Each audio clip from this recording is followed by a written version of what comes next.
अभी हाल ही में रीवा में 14 वर्षीय बच्चे को एक कुत्ते ने गले पर काट लिया। बच्चे को यथावत 5 डोज एंटी रेबीज वैक्सीन की लगाई गई, उसके बावजूद वो बच्चा 25वें दिन मर गया रेबीज से।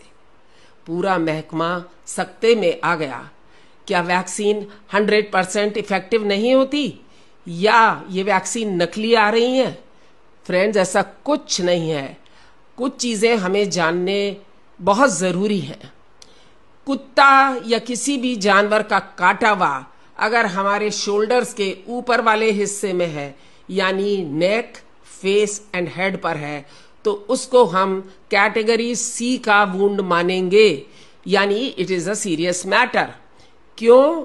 क्योंकि इसका डायरेक्ट कनेक्शन ब्रेन से और स्पाइनल कॉर्ड से है।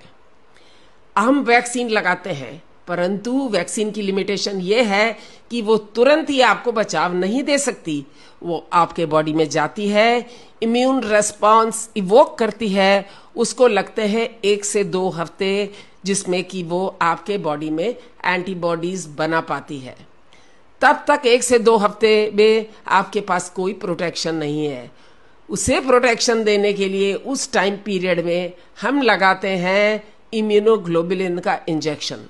डॉक्टर आपके वेट के अनुसार आपकी डोज को कैलकुलेट करता है और इम्यूनोग्लोबुलिन का इंजेक्शन आपके वुंड के चारों तरफ इन्फिल्ट्रेट कर देता है और साथ में वुंड में भी कर देता है।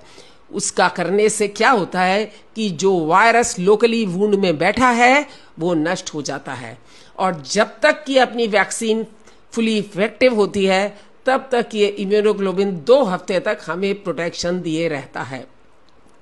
इस बच्चे के साथ भी वही प्रॉब्लम हुई थी।